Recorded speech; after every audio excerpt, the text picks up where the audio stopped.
Well, hello there, and welcome to the video. I just got done watching the Star Trek Strange New Worlds Season 2 finale. The finale of a rather turbulent season. So this is your spoiler warning. There are spoilers coming, and they are pretty big spoilers for this episode and for what is to come. Consider this your official spoiler warning. This episode finally follows on from the little hook we had at the end of the first episode at the beginning of this season. It's a Gorn episode. Once again, we have the Gorn. This show has quite an inappropriate rager for the Gorn. The episode is structured reasonably well. Again, spoiler, this is going to be a two-parter across the seasons. Okay, so we get a to be continued at the end of the episode. All in all, the episode pace was quite good. There was a fair amount of action, which is good. There was a good deal of tension in the episode, which was good. So the episode plot is quite simple. The Gorn have invaded a colony of people that decided it would be a great idea to base their colony on Midwestern America, and the Gorn invade that planet, and Captain Patel, Pike's girlfriend, she's on the planet, and Nurse Chapel's on there as well, and she beams back to the Kyoto, the Kudota. I cannot remember the name of that ship. Anyway, she beams back to the ship, and just there's chaos. The Gorn are invading. The Enterprise goes to the colony. The Cayuga, which is what it's called, I remember now. The Cayuga is destroyed. The debris is floating around the planet, the saucer section. There's no way to detect any survivors because the Gorn are jamming the transmission with a giant skybeam device. The Enterprise can't communicate with anyone. Pike and a team of ragtag people who want to kill the Gorn, anyone who basically wants a piece of Gorn meat, including Mbenga, of course, goes down to the planet to try and rescue the people, the colonists. The Gorn hegemony have essentially created a border through that star system, which just happens to teeter on the edge of that planet, and they've claimed the space, and any attempt that the Enterprise makes to go to that planet could mean war. So Pike finds a way to the planet, various things happen, and the episode ends on a bit of a cliffhanger. We have a cliffhanger. Who knew? That's the basic plot. The crew of the Enterprise have got to rescue the colonists. All in all, it actually wasn't a bad episode of television. It was okay. I wasn't bored, but I wasn't massively entertained, and I wasn't really massively gripped. There were a few moments which I did like. I'm not going to lie. I did like a few of the little segments that were quite good. But let me just go into a few things about this episode. It is a very Strange New Worlds type of episode in which there's no real strange new worlds. And that's a huge problem for this show. Because it's titled Strange New Worlds, it was supposed to be, whether they admit it or not, it was supposed to be a soft reboot of the original series. And it's more and more less like Star Trek. That a lot of fans don't actually recognise it as a true Trek show. That goes for a lot of new Trek nowadays. There are a few issues with this episode. And like I say, overall, I thought it was okay. Right, I'm not singing its praises because I can't find it within myself to do that. I can point out some good bits. And it is a vast improvement on the previous episode. That took a long time to get over, by the way. However, the things I picked up on in this episode. Mbenga, the healer, the doctor, the soldier. Mbenga volunteers to get in on some Gorn killing action. Because of course he does. Mbenga's just bloodthirsty at this point, man. He's just so bloodthirsty, it's unreal. He says, "There's a bit of war out there. I want to be a part of it." That was a terrible accent. I may get in trouble for that. Sorry. Starfleet's made some new gadgets, new Gorn-killing gadgets since episode 1. And Erica Ortegas refers to them as cool new toys. Cool new toys. Eyes rolled at that point. Did you know? I bet you didn't. But did you know Ortegas flies the ship? Not only the ship, but the shuttle as well. And she's really good at it. She's a really good pilot. Really good. Like, we didn't already fucking know. Like, it hasn't been shoved down our throats for the entire season that Ortegas flies the ship and she's an amazing pilot. And Pike has to tell her again. There was one scene, and it's because it's been so overused. This style, this little it's a fake out, isn't it? I think Beyond did it with the ship off the cliff. It's a scene. It's basically the cliche of you see the ship falling, and then it goes past a tree line, or it goes under a tree line, and then comes back up.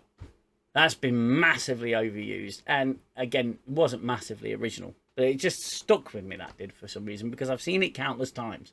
We've seen it in so many things now.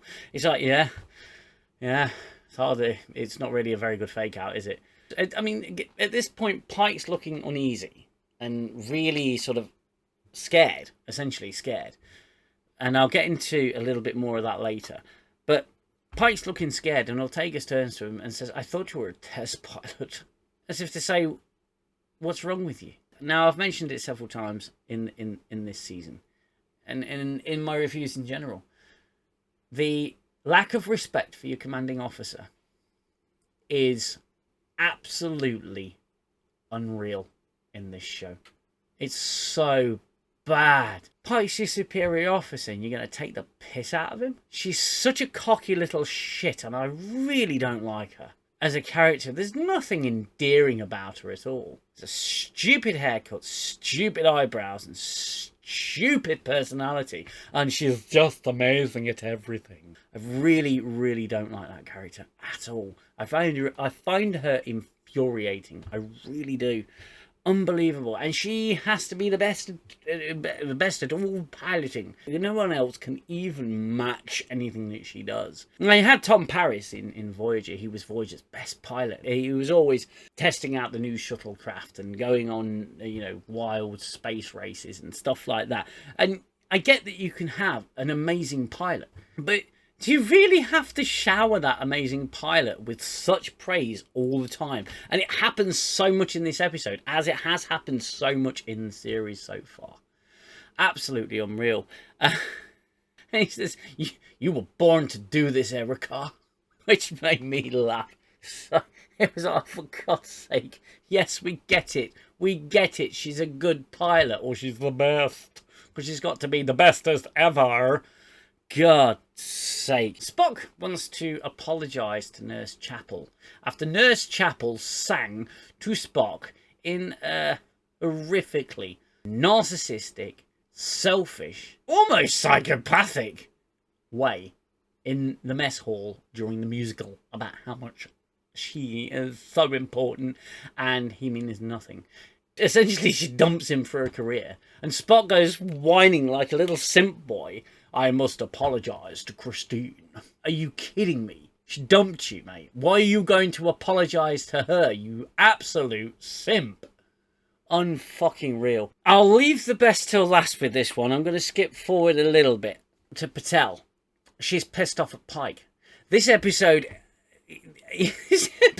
really does emasculate Pike. Massively. He is so emasculated in this episode. It's unreal. It's like he's she bollocks him for putting his life in danger, for coming to rescue her. So, you crazy? You came to rescue me? Why'd you come to rescue me? It's like, I came to rescue you because, you can't have even Pike gets a bollocking for coming to save her, because you can't have no man saving the day now, can you? No. Oh my God, it absolutely drove me up the wall.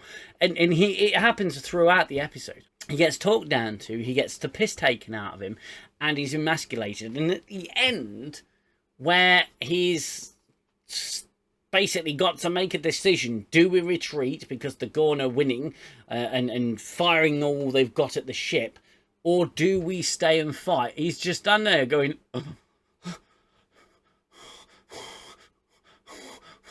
I don't know. The writers of this show don't like Pike.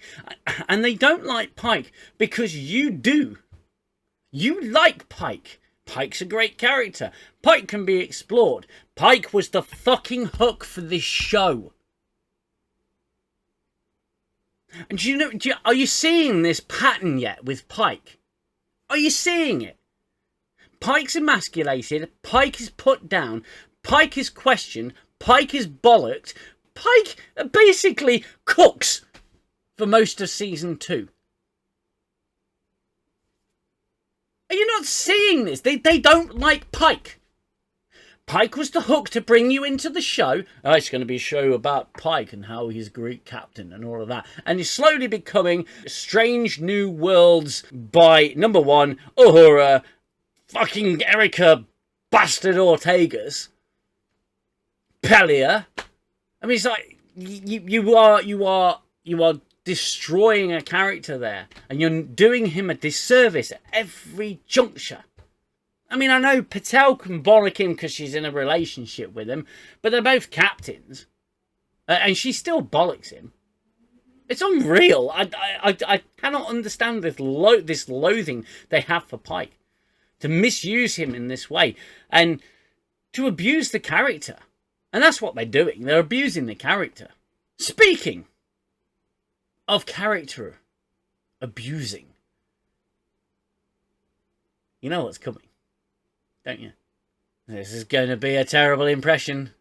Hey, I'm Lieutenant Montgomery Scott. We got Lieutenant Montgomery Scott. Scotty's in it. They've introduced Lieutenant Montgomery Scott. The actor did an okay job. I'm not ripping him because there's no point. But they introduced Scotty. Scotty is now in Strange New Worlds. Pelia, because Scotty was Pelia's student, like Una was, and she's clearly just taught all the greats. She's clearly taught all the greats because Scotty was a pupil as well. Scotty can't be amazing because he's Scotty. Scotty's got to be amazing because of someone else. Are you seeing this pattern yet with New Trek? Those characters you love and you know and you love. Turns out our characters made them who they are. Spock wasn't Spock before Michael Burnham came along. Scotty wasn't Scotty until Pelia came along. And I understand, you know, everyone's got to have a mentor. Everyone's got to be developed. Everyone has to grow as a character. And there are people who, you know, influence them in their lives. It's called retconning with disrespect for the character. Chapel's on the Cayuga when it gets destroyed. She survived because, as Spock stated, there could still be pockets, because there's enough of the saucer section left, there could still be pockets of oxygen, and people could be alive on there. But there's no way to know. So the crew come up with this idea, because they've got to destroy the tower skybeam thing that's jamming all the signals. They come up with the idea of using the Cayuga's saucer section, or what's left of it, attaching some, what they call, rockets to the Cayuga and guide it and basically just use it as a torpedo. It'll look like a naturally decaying orbit. And I thought, okay, that's actually an interesting idea. So it's a naturally decaying orbit, so it's got to spiral inwards towards the planet. Nope. They just aim it and shoot. Well, that saucer section's orbiting the planet. Look at it. Whoa, it stopped. Oh, poof, and it's fired like a bloody torpedo. I thought it was an interesting concept, but it was poorly executed because they just turn it and fire. And it's like, oh, to the core, and that's just blatantly obvious that they've done that. You know, the whole point is they've got to be surreptitious about it, but they just point the ship and fire. They think, okay, there could be survivors on the Cayuga, and there clearly is, because Chapel's on board. And the contrivances and conveniences of this are not lost to me. I may do an addendum, which I'll cover some of this in, but there could be survivors on that ship, and you use it as a goddamn torpedo. It's like some other survivors in all the pockets of oxygen are going, hang on a minute. I'm still alive. Spock's in an EV suit, Chapel gets an EV suit, and there's a Gorn on the ship, and they have a little fight and a little tussle. Spock sees Chapel, they escape the ship. Now the ship's going down at quite a rate, and it's starting to break up in the atmosphere, and Spock and Chapel just float out. I'm thinking, no, you've got a ship relative movement, you come out the ship, I just found it really funny. Now, they've used the Cayuga, and there could be survivors. Never mind. They're coming up with this plan because they don't want to piss the Gorn off, because the Gorn have set this boundary with this planet, and they've destroyed not one, but 2 Federation starships. But because it happened outside of Federation space, the Federation and Starfleet are like, let's not do anything to piss them off.